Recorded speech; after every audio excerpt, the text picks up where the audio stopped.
Kung yung self-worth mo nakadepende sa opinion ng ibang tao, mapapagod ka talaga. You're never going to feel fulfilled. You're never gonna feel happy. Kasi nakasalalay yung self-worth mo sa kung anong opinion ng ibang tao, kung how they see you, how they view you.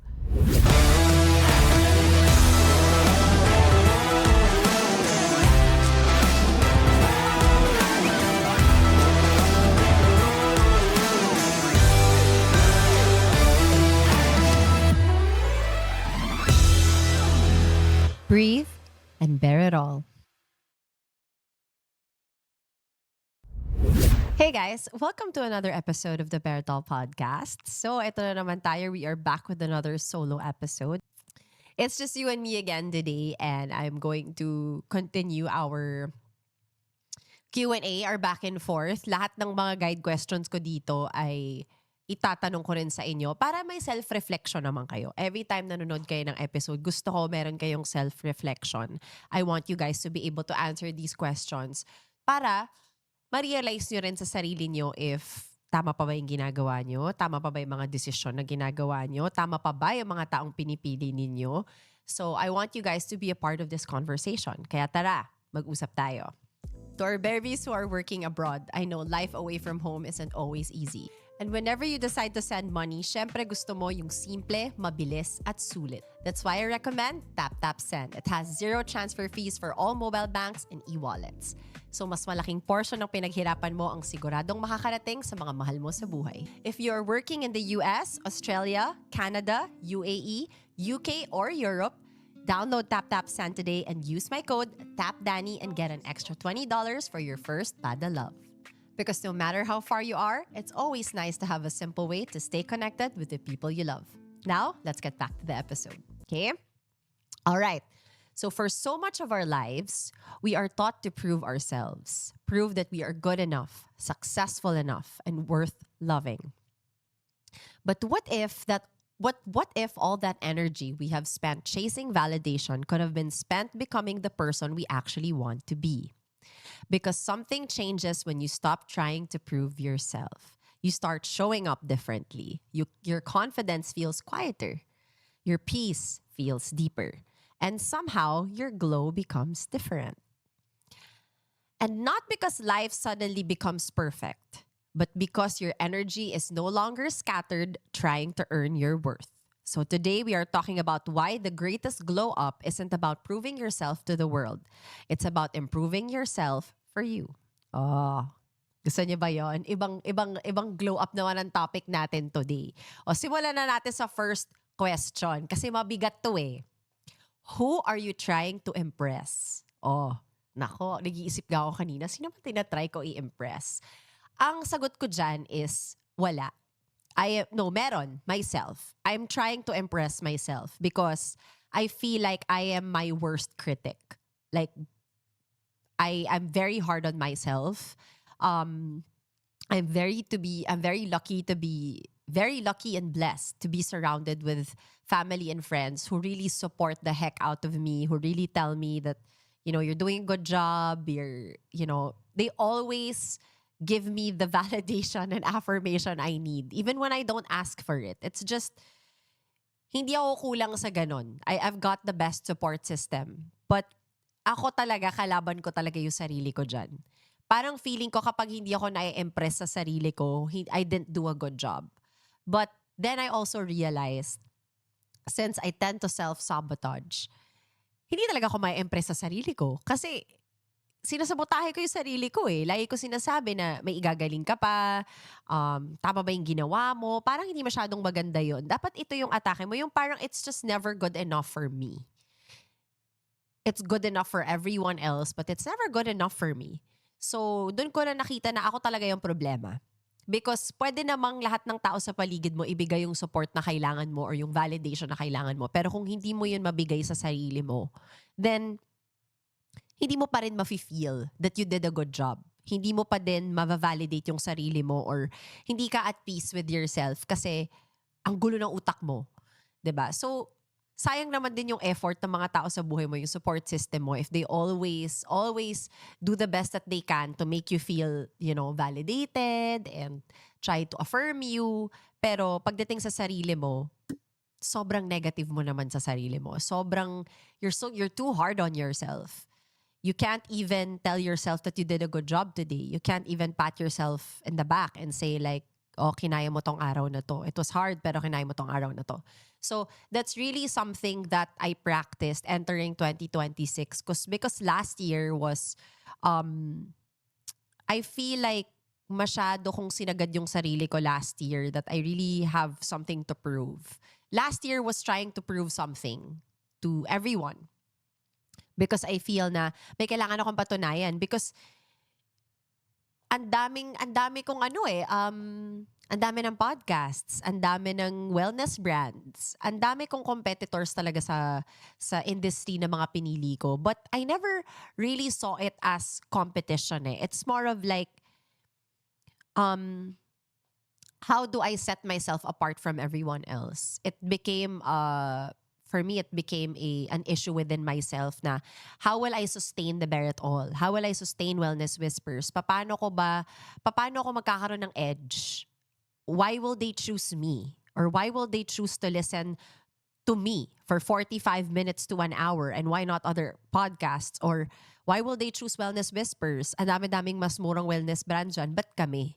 So I really had to answer that question within myself that I cannot start something and put my heart out and put all the hard work in the world that I could offer and self-sabotage myself and ruin it for myself. Then what was the whole point? Parang, bakit ko pa sinimulan lahat to if ako din pala yung sisira sa sarili ko? Alam mo yun? I know why I started Wellness Whispers. I know I wanted to help a lot of people. I know I wanted to create something that could, be a part of everybody's everyday lives, and they like it, they love it, it's worth their money, and it helps them with their lives or whatever they're going through. And I know why I started the Bear It All. Because I want to be able to create conversations like this that can help you go through your life, go through whatever you're going through right now, or at least be that voice of reason if you need to. Like, I know the purpose. I know why I did all of these things. So why do I keep self-sabotaging myself into thinking I'm not doing a good job? Or bakit ko sinasabi sa sarili, ba't ko pinipressure yung sarili ko ng ganun? 'Di ba? Parang, ang hirap na, it's not about trying to impress everyone else eh. I think the hardest person to impress is yourself. That's the hardest person to impress because you rarely impress yourself. If for anything, oh my God, it's so hard to validate yourself. So, entering 2026, I promised myself 2 things. And one is that I will learn how to say no. And 2 is that I will validate myself. I will affirm myself. I will stop self-sabotaging. If I feel like I did a good job, I'm gonna voice it out. Magaling ako today. Ay, ang ganda nun. Ay, yung kino-compliment ko na yung sarili ko. At hindi pagmamayabang yun ha. Hindi yun pagmamayabang. I know it may come off as mayabang to some other people because bakit mo naman sinasabi sa sarili mo na maganda ka? Or bakit mo naman sinasabi sa sarili mo na magaling ka? Well, bakit hindi? Bakit mo aantayin marinig yun sa ibang tao if pwede mo naman sabihin sa sarili mo yun? Tumingin ka sa salamin. Affirm yourself. Alam mo kung bakit? Kasi kinukondisyon mo yung mind mo sa araw na yon. Start your day by telling yourself that you can conquer this day. Or after such a hard day, tell yourself it's just a hard day, but not a hard. It's not a bad life. It's a bad day, but not a bad life. Sinasaktan ako today, but no, tomorrow is another day. Like, I feel like we have to condition our minds into positive thinking so that we may able to go through life in a breeze. Kasi kung lagi tayong negative, kung palagi tayong palagi natin pinapaniwala sa sarili natin all of these negative things, it will exude eh. Yun yung malalabas mo sa world. Yun yung malalabas mo sa universe. The way you talk, the way you act, the way you think, mindset mo, perspective mo, lahat yan madadamay. Sasabihin mo sa akin na parang, baka hindi siya, baka hindi naman ganon. Oh, pero watch how you act. Or watch how you react when people tell you, um, when people tell you, or where people give you compliments, or when people talk to you about their wins. Watch how you react. How do you react? Are you a positive thinker? Kasi kung negative kang tao, negative ka sa lahat ng bagay. Promise. 'Di ba? So, learn how to celebrate yourself also. Impress yourself. You should be able to impress yourself. 'Di ba? Okay, next question. Have you ever caught yourself making decisions not because they made you happy, but because you wanted other people to notice? Well, if there's something about me, I know I've been a content creator for a while now, and then now we have Bear It All. But I don't think I ever did it for people to notice. I really honestly did all of these things because I just wanted to share. I just really wanted an outlet. I just wanted to have something that I can do for myself that I enjoy. It's not always because you're doing it to get other people's validation. But if there's one thing though that I can say that I did for the people is that everything that I do, including Bear It All and Wellness Whispers, it's because I wanted to help. I came into this platform here in this podcast space and in the wellness space is because I had one goal, is that to help people, to reach more people, to be able to cater to their needs, to be of help, to be of service. That was the goal. And not really to impress. Because I know that lalo na dito sa podcast na to, alam ko naman na, people tend to disagree with the things that I say. And that's totally okay. That's the whole point of creating a conversation, for us to, start one, to banter, to argue, and to realize that, yeah, we can agree to disagree, but it doesn't necessarily mean na, it means that we just have different views and opinions, which is normal. So, it's not really to get people to say magaling ka, or ang ganda mo. Hindi eh. Parang, it was never for that. It was honestly just to help, to be of service to you, to whoever is watching this, to be of help. If I could, share some experiences or share some wisdom or advice that I have learned through the years and to be of help to you, then, I think I fulfilled my job. I think I fulfilled what I wanted to happen here in this podcast, and also for my brand Wellness Whispers. But yung notice, that could mean kasi a lot of things eh. Kung notice to seek validation from others, no, I don't seek that anymore. I think I'm done with that. I lived probably most of my life trying to seek validation from other people. But nakakapagod kasi. Kasi parang lahat ng ginagawa mo, ang reason mo lang is para makuha mo yung validation ng ibang tao. Pero hindi mo kaya i-validate yung sarili mo. So, hindi ka pa rin fulfilled. Hindi mo pa rin fulfilled ka. Hihingin mo lahat ng validation sa lahat ng mga tao sa buhay mo. Are you proud of me? Am I good enough? Even if they say you are. But if you don't believe it yourself, then you still don't feel fulfilled. You're still not happy. I think it's just the idea that we create in our minds na parang if sinabi sa atin ng tao, baka maniwala tayo. Oh, chances are, pwede naman ganun. Paano kung para kang katulad ko na hindi nakaka-take ng compliment? Na nahihiya sa compliments? What if you're like me? I suffered for that for years, ha? Like, sometimes I question other people's compliments thinking na parang ginagago ba ako nito o seryoso tong taong to? Like, pag kino-compliment ako ng tao, talagang ina-analyze ko yung mukha niya if talaga bang proud siya sa akin or ginagago niya lang ako or mema lang siya. I never took compliment as a direct compliment na parang, oh, thank you. Until actually Javi was the one who taught me before. He said, you know what, just say thank you. just say thank you. Like, I don't know why it's so hard for you to say thank you. It's not that it's so hard for me to say thank you. It's just, it's so hard for me to absorb compliments. I don't try to be mean. I don't want to be mean, but it's just who I am. Eh.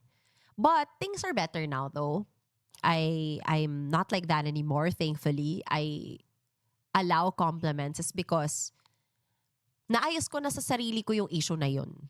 Na ginagawa ko to for a reason eh. So kung nakakatulong ako ng ibang tao at sinasabi nila sa akin na natutulungan ko sila, bakit ko naman ba't ko na ba i-reject yung compliment? Ba't ko na ba i-reject yung, yung nila, yung comment nila?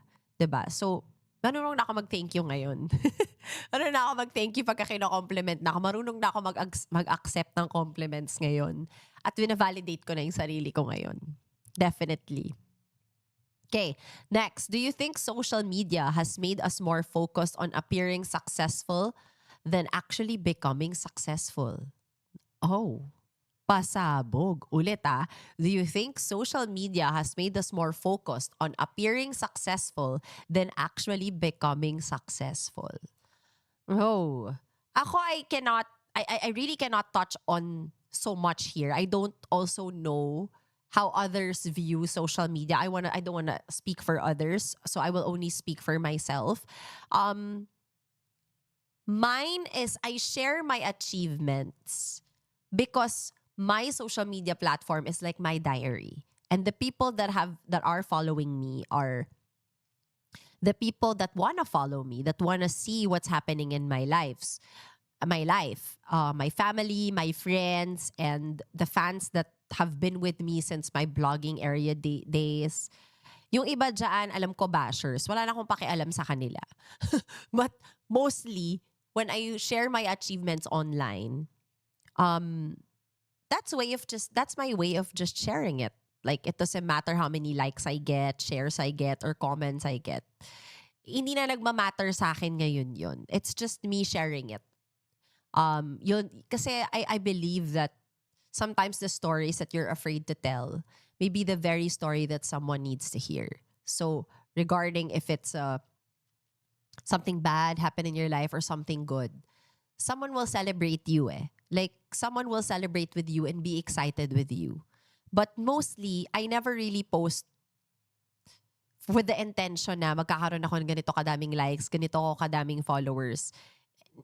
It's not really about that. It's just social media has always been my diary. Alam niyo yan, kung you've been following me since my blogging days, alam niyo that I never just posted like outfit shots. Laging may storya.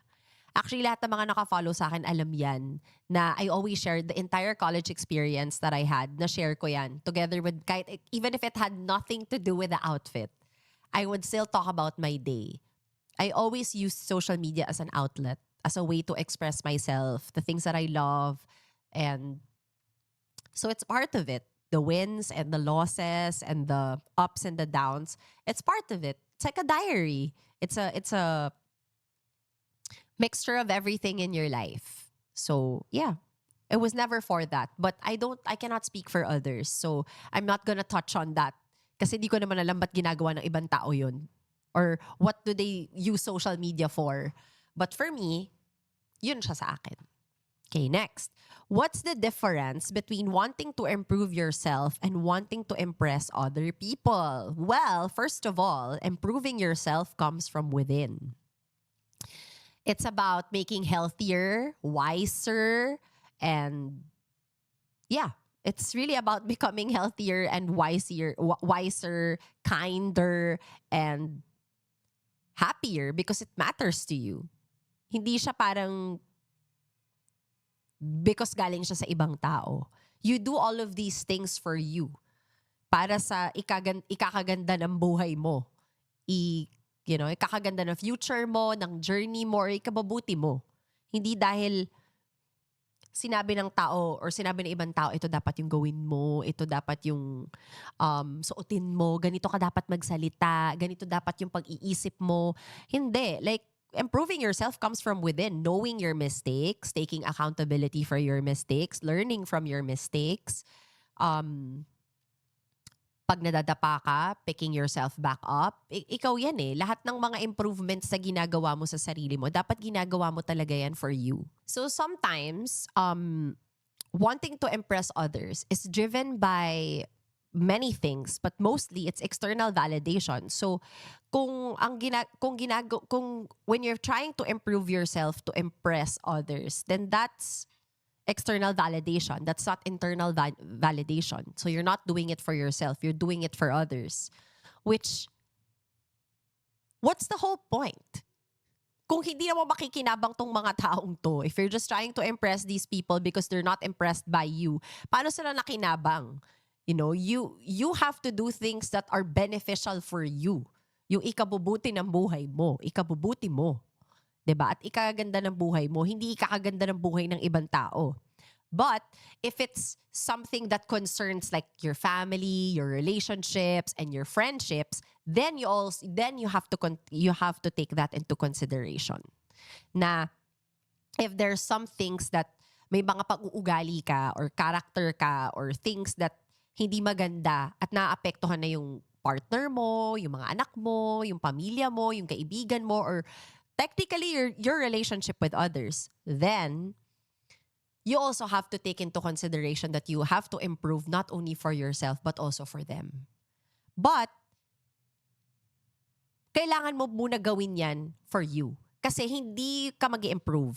Hindi mo ma-absorb itong mga bagay-bagay na to if ang focus mo is kailangan mag-improve ako kasi you can use them as inspiration. But at the end of the day, you do that for yourself. You do it for yourself.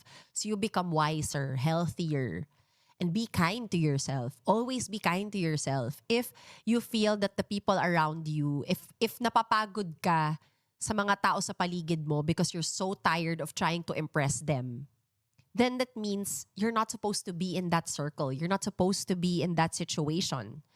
Because if you are with the right people, the right crowd, the right friends, the right partner, you don't have to feel pressured to impress them. Because these people already see all of you eh. Itong mga taong to, they accept you for who you are. They accept you sa mga mistakes na nagagawa mo, they celebrate you. They cry with you. Kapag nasa baba ko, ito yung mga taong will help you pick up the pieces. These are the people that you don't have to impress because they love you. They love you already for who you are. So, if you're with people that you constantly have to impress, mapapagod ka dyan.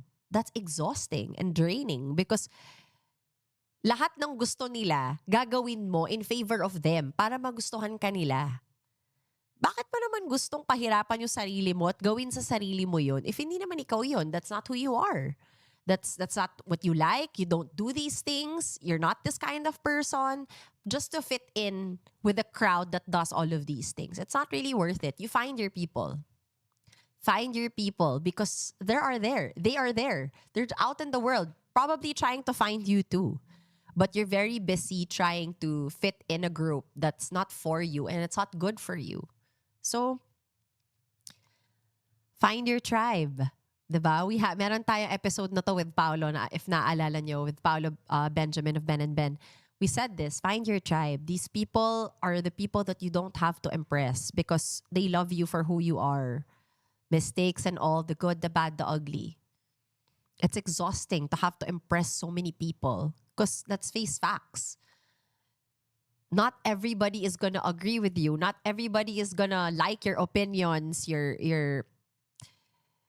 Not everyone will agree with you. Technically. Kahit anong gawin mo guys, kahit yung pinakamagandang babae sa balat ng lupa, nababash pa rin. Pinaka-talented, nababash pa rin. Nag-cure na ng mga sakit, nababash pa rin. Mga taong hindi corrupt, nababash pa rin.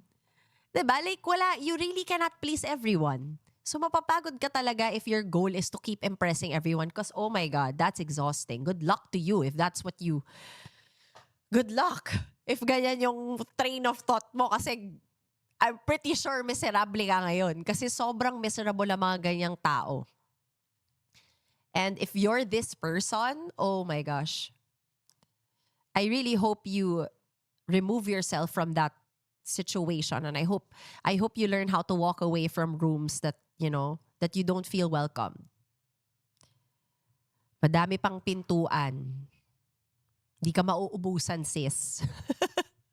Okay, next question. What changed in your life when you stopped focusing on proving yourself and started focusing on improving yourself? Wow. Ulitin ko nga yun. Parang kailangan ko rin sagutin. What changed in your life when you stopped focusing on proving yourself and started focusing on improving yourself? So basically, tumigil kang mag-focus sa, teka, try ko siyang i-analyze eh. Tumigil kang mag-focus sa part na kailangan may patunayan ka sa sarili mo. More on trying to improve yourself. Is that what it means? I feel like that's what it means. I feel that everything that I know that was somewhat toxic, not for myself, somewhat toxic for myself, yung mga characteristics ko that affected other people, such as yun nga, I couldn't take validation, I cannot take compliments. I have a hard time taking compliments. I don't know how to ask for help. I don't know how to say no. I was a people pleaser for so long. I always tried to seek validation from everyone around me. Like, all of these things I needed to focus on and start improving myself. Because hindi na siya naging beneficial para sa akin. Hindi siya nakaganda talaga for me.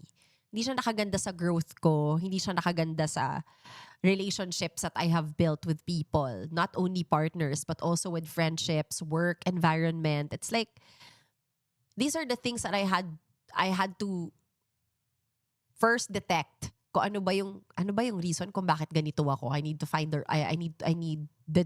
the root of the problem.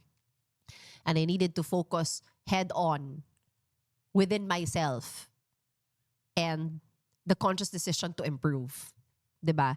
It's one thing to take accountability for all of these mistakes and all of these things that you know that are wrong. But execution is a different thing. Diba? Iba yon. Siyempre, okay, you took accountability, but what's after that? Diba? What's after that is supposedly you trying to improve yourself, trying to do something about it, actually working on yourself. Marami tayong gustong patunayan. Let's face facts. Mga tao tayo eh. Marami tayong gustong patunayan sa mga tao, sa sarili natin. Marami tayong gustong patunayan. But wag din natin kalimutan na sa journey mo na marami kang gustong patunayan, dapat nag-i-improve ka rin. Dapat may growth ka rin. Dapat hindi mo din nakakalimutan yung sarili mo in the process of trying to prove whatever you want to prove to the world or to yourself. Dapat may time ka rin for self-reflection. Dapat may time ka rin sa sarili mo na, nagre-reflect ka rin na, para saan pa ba itong ginagawa ko? Ano pa gusto ko mapatunayan? Hanggat kailan ko ba ito gagawin? Proud ba ako sa sarili ko? Tama pa ba itong ginagawa ko? Like, kailangan meron ka rin talagang time to self-reflect. Because I feel that mas magiging confident ka. You'll be more confident. You'll be happier and mas healthier yung mind and heart mo if you stop seeking validation from others and start to just, focus on yourself and your growth. Okay lang to want other people's validation, but if it's becoming toxic and it's becoming exhausting and draining for you already, na naapektuhan ka na mentally and emotionally, maybe hindi validation nila yung kailangan mo. Baka ang kailangan mo dyan is you need time for yourself. You need to reflect. You have to go back to your center. You have to go back. You have to find your way back to yourself. Is because may ano dyan, may nangyayari dyan. There are some people naman who mask something but they're really not confident. Yung they portray to be confident, they portray to be okay and winning in life and all of these things. But pag uwi nila sa bahay, that's not the case. Probably they're the self-sabotager din sila. Hindi rin sila believe sa sarili nila, or Maybe they're trying to mask something. That's why their confidence is loud. There's some people like that. But there's also some people that quiet lang sila. Quiet lang sila, that they feel like they don't really have to prove anything, that they don't really have to share anything. They want to celebrate their success silently. They want to be able to just be themselves, you know. And that's okay also. Wala namang mali kung paano mo gusto ipakita yung confidence mo. I think ang nandito lang is, the whole point lang is, you don't feel the need to convince people that you don't need, kaya ko to, you don't feel the need to convince people that you're doing well if you actually are. So, if nasa isa kang lugar na kailangan mo i-prove sa mga tao na to, or pinaparamdam nila sa'yo na kailangan mong patunayan na you're doing well in life, or everyone is doing well, so pressured ka. So sasabihin mo din sa kanila that you're doing well kahit namamatay ka na inside. I feel that these people are not in the right group of friends, or not in the right space if ganun yung pressure na nafe-feel mo. Kasi ang pressures in life, guys, yung pagjojowa, pag-aasawa, pagkakaroon ng anak, kung kailan ka ikakasal, or yung mga success mo na ganyan. Nagigets ko yung kung nape-pressure ka kasi lahat ng mga kaibigan mo, let's say ganun. Pero alam mo, when you're with the right group, hindi yan ipaparamdam sa'yo ng grupo mo na kailangan magpakasal ka na bukas, kailangan may anak ka na, kailangan may jowa ka na, kailangan yung career mo ganyan. Like, I only have little friends. And none of my friends ever made me feel that, you know, I have to feel a certain way to be a part of this friendship, or to, you know, para matawag akong best friend, kailangan ito yung mga gawin ko. Like, I never had to work for it. All the friendships that I have in my life came naturally. Only because, you know, the ups and downs of the people that you love. Alam mo yan siguro example na lang ibibigay ko para mas maano ko.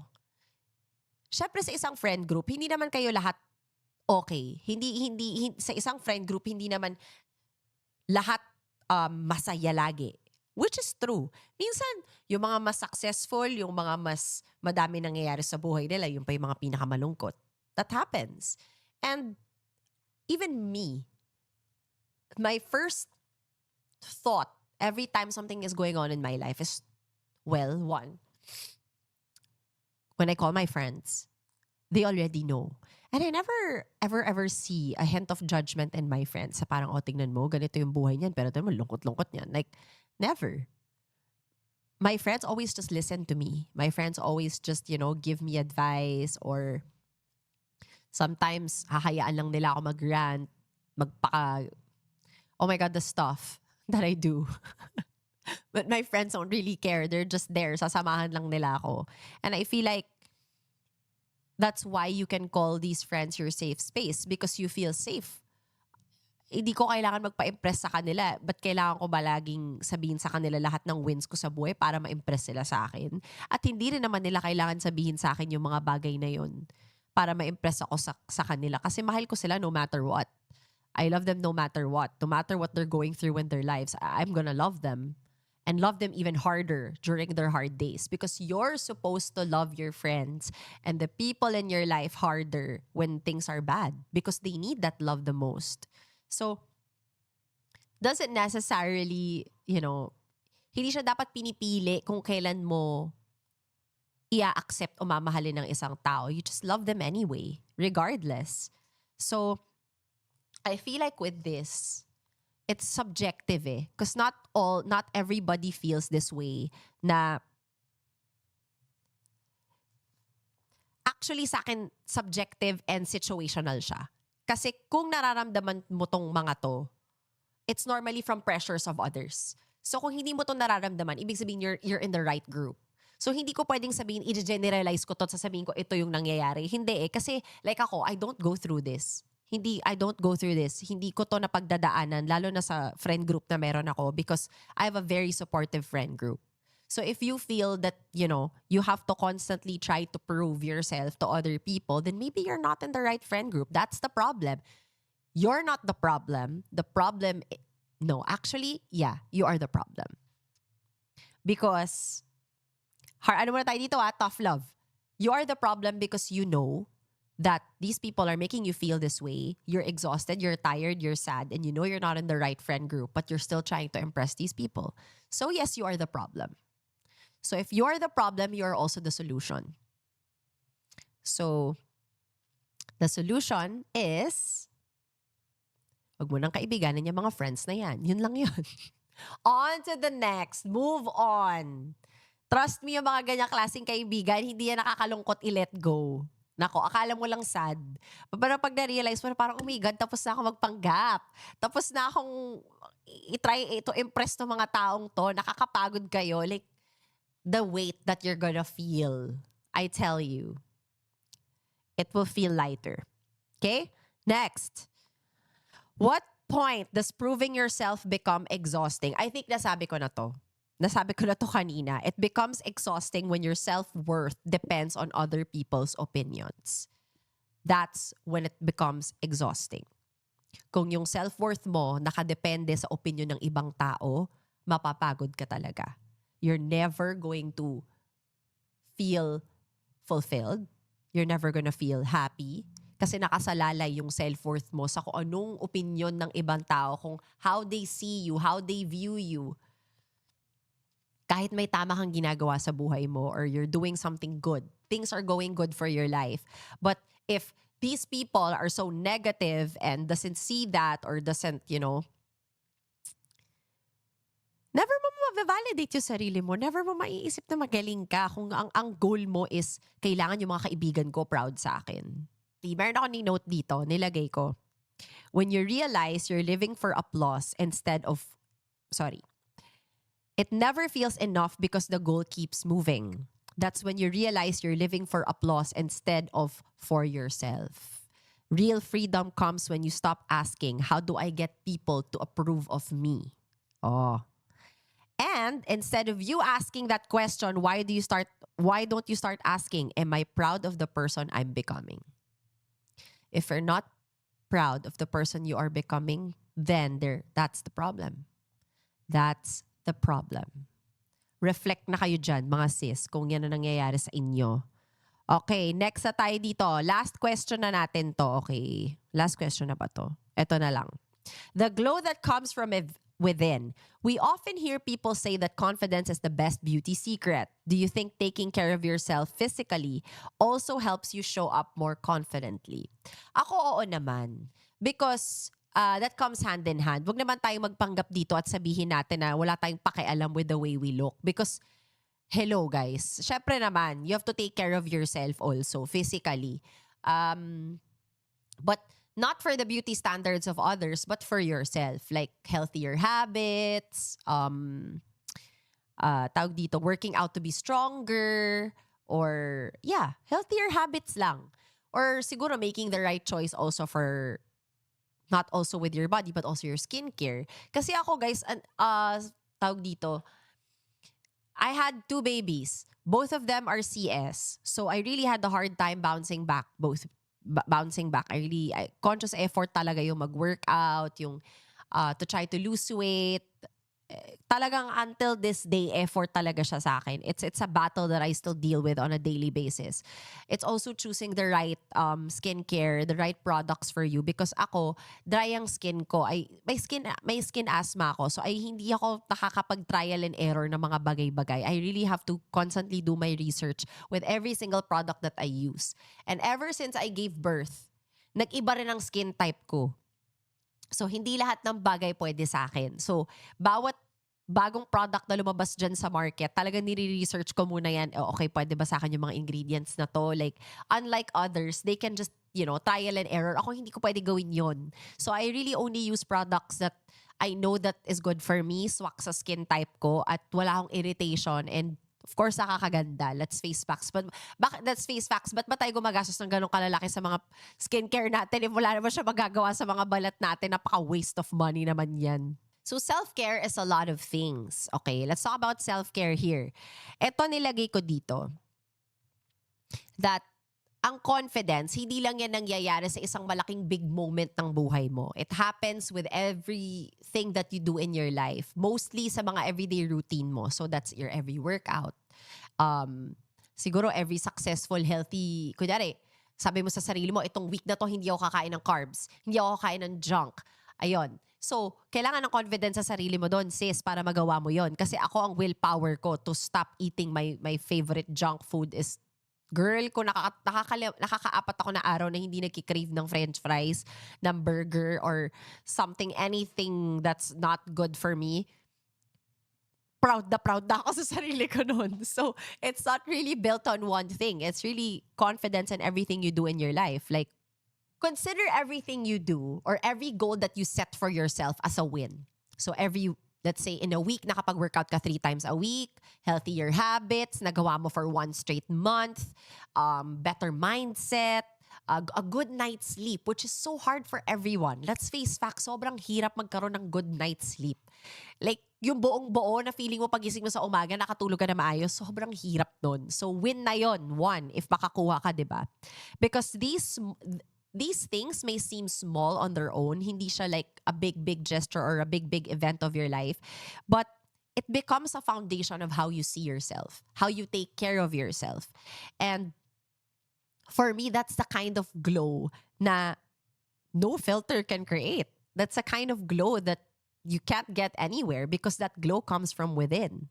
But self-care is not only that goes hand in hand, self-care from within. If inaalagaan mo rin yung panlabas mo, maaalagaan mo rin yung sarili mo. At pag inaalagaan mo rin yung sarili mo sa loob, kailangan mo rin alagaan yung sarili mo sa labas. So there are some things that ako gawin na natin tong mga 5 things that are worth buying. Kung self-care lang naman ang pinag-uusapan natin. Okay, number 1 sa akin ang worth buying, kunyari product, self-care products sa pinag-uusapan natin. Siyempre, uunahin ko dyan, of course, ang Wellness Whispers. Of course, kasama na yan sa routine ko. Alam nyo na yan, guys. I've shared that. I cannot stress that enough. Kasama yan. For sleep, for my health. Wellness Whispers, of course, is number 1. And of course, number 2, ang skincare ko. I really take care of my skin, guys, because I lack sleep. I'm always stressed. I'm losing hair.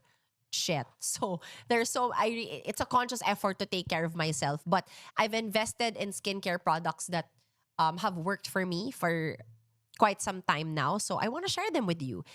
And one of the products that I constantly use on a daily basis is Dalba. So isa sa product na ginagamit ko na favorite ko from Dalba is this one. Pakita ko lang sa inyo kung hindi pa kayo familiar dito sa product na to. This one is a first spray serum. So this one is infused with truffle. So this one is to hydrate and give you radiant and glowing skin. So ito ginagamit namin to before glam. So bago ako mag-makeup, nilalagay ko to. At kung hindi ko kailangan mag-glam for the day.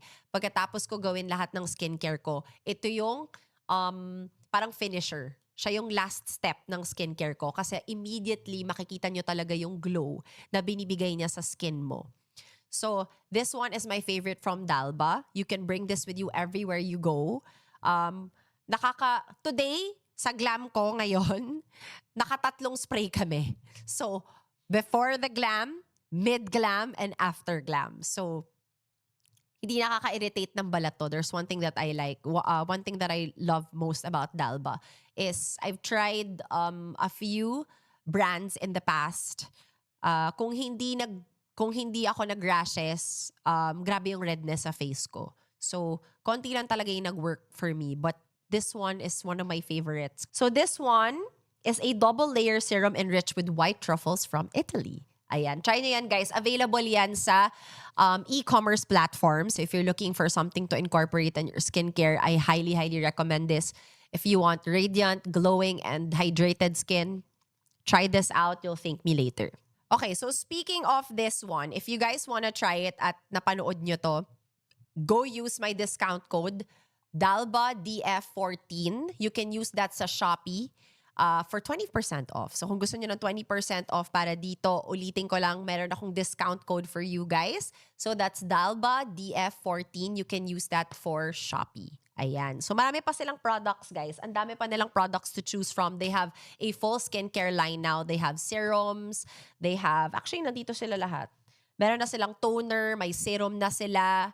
But this one is their hero product. This one is their best-selling product, and it's best-selling for a reason. I'm sure you've heard of this brand, but if you just come across this video at hindi nyo pa ito naririnig, this is worth buying. Use my discount code on Shopee. You will not be disappointed. Okay. Number 3. So, siguro worth my money, yung derma visits ko. Sobrang worth my money yon. Kasi, girl, maintenance. Kailangan natin, alam mo yun, it's girl maintenance. It's just part of it. Kailangan talagang alagaan natin yung skin natin. It's the focal point. Yun yung unang-unang nakikita ng mga tao. And plus, nakita nyo ba yung mga tight shots namin dito sa Beretol? Oh my God. Siyempre naman, yun, pressured talaga ako. Pressured ako doon. Yeah. Siyempre, I wanna look good for all of you, diba? Huwag na tayong magpanggap. Siyempre, I wanna look good for all of you, and of course, I wanna look good for myself. So, every time na maganda yung balat ko at naalagaan ko yung sarili ko, very happy ako and very confident ako. So, all my bello treatments, worth yan. Worth it yan lahat. Genesis Lift. Kulang ang 5. Genesis Lift, Adva Clear, ano ba yan? Ano pa bang ginagawa ko doon? Onda. Yan. Ang dami kong ginagawa dyan. Glow Drip. Kailangan natin yan. So, kasama na yan dyan sa mga worth my money. Number 4. For self-care, ano pa bang marirecommend ko sa inyo for self-care? Gym. Gym membership. Ayan. Dati, hindi mo ako mapag-gym. Pero ngayon, wala. Bagong buhay na tayo eh. Bagong tao na tayo. 2 na yung mga anak ko. Ang hirap ng tumakbo. So, kailangan talaga. Asthmatic pa ako. So, I feel like I have to be stronger. Not only for myself, but also for my kids. I'm only 32. And my back pains and body pains are like pushing 60 years old. So, kailangan ko talagang baguhin sa sarili ko yon. So, gym membership would be 4. And 5 that are worth my money is supplements talaga. I think I would suggest that you try supplements. For me sa 5 is magnesium glycinate because it really helps with my sleep. Kaya naglagay din ako ng magnesium glycinate kay Stress Relief Matcha Milk kasi nakakatulong talaga siya for my sleep. Hirap ako matulog, guys. Buhay na buhay yung utak ko kahit natutulog ako. I remember all my dreams. Vivid. Oh my God, vivid. Sobrang vivid lahat ng mga dreams ko. Tumatakbo lahat ang ideas ko pag natutulog ako. So, 5th would be magnesium glycinate. Ayan. So, feeling ko yan yung mga 5 things that are worth my money for self-care. Kung self-care related lang naman. Kung gusto nyo lang naman malaman, diba? Hindi nyo naman tinanong, pero kung gusto nyo na naman malaman, ayan, na-share ko na. Okay, so to close this episode, I just want to remind you all that choose yourself. It's better to don't put yourself in rooms that you constantly have to work for their approval or you're pressured to change who you are and not be yourself because other people don't like who you are. It's at the end of the day, you go back to your core. You go back to your core, remind yourself who you are, and choose better. As you get older, you have to be wiser. Yeah, I think that's the best thing that I could always remind you guys here in the Beretol podcast. As you get older, you have to be wiser. Don't regress. 'Diba? Lalo na kung nag-progress ka na sa buhay mo, nag-improve ka na, don't regress. Choose wisely all the decisions you have in your life, the friends that you're with, the people you surround yourself with, and the partner that you choose. And confidence always starts from within. Don't seeking validation from others won't always make you feel fulfilled. It won't always make you feel happy if you're not happy with yourself. So, unahin mo muna yung sarili mo. Mag-self-reflection ka muna. Mahalin mo muna yung sarili mo. Make decisions that, that will be good for you. That the now and the future. If you always choose to impress others and hindi ka naman impressed sa sarili mo, it's not worth it because it has no value. What's important is your happiness. And kung healthy yung heart mo, yung mind mo, yan ang importante. Lagi mong piliin ang sarili mo. So, I hope you guys enjoyed this episode. I'll see you guys on the next one. Bye! Catch the new episodes of the Bear Doll podcast every Monday and Thursday on Spotify, and every Tuesday and Friday on our YouTube channel.